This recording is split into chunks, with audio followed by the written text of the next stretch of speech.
இன்றைக்கி ஒரு குட்டி விளாக் பார்க்கலாமா? ரொம்பவே ட்ரெடிஷ்னலான இறால் கிரேவி க்ரீமி ஸ்ட்ரக்சரில் எப்படி செய்யலாம் அப்படிங்கிறது தான் உங்களோட ஷேர் பண்ண போகிறேன். தேங்காய் பால் சோறுலாம் செய்யும் போது இந்த மாதிரி இறால் கிரேவி வச்சு சைடிஷாக சாப்பிட்டா செம்ம டேஸ்ட்டாக மனமாக இருக்கும், ரிச் லுக்கும் கொடுக்கும். இது எப்படி செய்யலாம்னு சொல்லிட்டு பார்க்கலாம். ஃபஸ்ட்டு மிக்ஸி ஜார் எடுத்துக்கோங்க. அதில் சின்ன வெங்காயம் ஒரு 8 பீஸ் எடுத்துக்கோங்க. பூண்டு ஒரு 5 பல்லு எடுத்துக்கோங்க. நெக்ஸ்ட்டு இஞ்சி ஒரு சின்ன துண்டு எடுத்துக்கோங்க. 1/4 டேபிள் ஸ்பூன் மிளகு, 1/4 டேபிள் ஸ்பூன் ஜீரகம், 1/2 டேபிள் ஸ்பூன் சோம்பு. ஃபஸ்ட்டு கொஞ்சமாக தண்ணி ஊற்றி கிரைண்ட் பண்ணி எடுத்துக்கோங்க. இந்த மாதிரி நம்ம அரைச்சி சேர்க்குறதுனால ரொம்பவே மணமாக இருக்கும். நெக்ஸ்ட்டு 2 முந்திரி பருப்பை இதில் ஆட் பண்ணிக்கோங்க. நெக்ஸ்ட்டு நல்லா ஃபைனாக அரைச்சி எடுத்துக்கோங்க. நெக்ஸ்ட்டு ஒரு இரும்பு எண்ணெய் சட்டி தான் நான் எடுத்திருக்கேன். அப்போ தான் நல்லா டேஸ்ட்டாக இருக்கும். ட்ரெடிஷ்னல் ஸ்டைலில் நம்ம செய்யணுன்னாலே மண் சட்டி, இன்னொன்று இரும்பு சட்டி. இப்போ எப்படி செய்யலான்னு பார்க்கலாம்.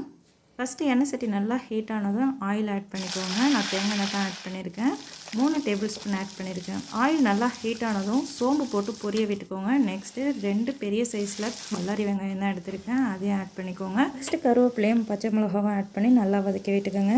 கோல்டன் ப்ரௌன் வந்தவுடனே நம்ம அரைச்சி வச்சுருக்க மிக்ஸை எடுத்து இதில் ஆட் பண்ணிக்கோங்க. நல்லா மிக்ஸ் பண்ணி விட்டுருங்க. ஆயில் பிரிஞ்சு நல்லா வர வரைக்கும் நல்லா லோ ஃப்ளேமில் வச்சு மிக்ஸ் பண்ணி விடுங்க. நெக்ஸ்ட்டு தக்காளி ஆட் பண்ணிக்கோங்க. நெக்ஸ்ட்டு நம்ம க்ளீன் பண்ணி வச்சுருக்க இறாலை எடுத்து இதில் ஆட் பண்ணிக்கோங்க.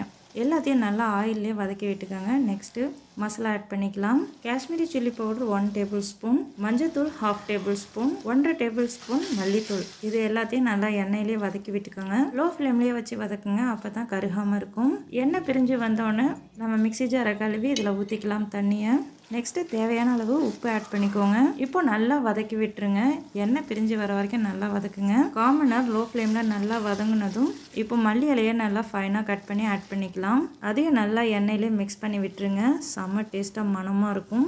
இப்போயே நமக்கு க்ரீமி ஸ்ட்ரக்சர் சூப்பராக கிடச்சிருச்சு. ஃபைனலாக இறக்குற சமயத்தில் ஒரு 4-5 சொட்டு லெமன் ஜூஸ் ஆட் பண்ணுங்கள். ஸ்டார்டிங்லேயே ஆட் பண்ணால் கொஞ்சம் கசக்கிற மாதிரி இருக்கும், அதனால தான் நம்ம லாஸ்ட்டாக ஆட் பண்ணுறோம். ஃபைனலாக ரிசல்ட் நமக்கு சூப்பராக கிடச்சிருக்கு. பாருங்கள், பார்க்கும்போது எவ்வளோ டேஸ்ட்டும் மனமாக இருக்குன்னு சொல்லிட்டு. தேங்க்யூ ஃபார் வாட்சிங்.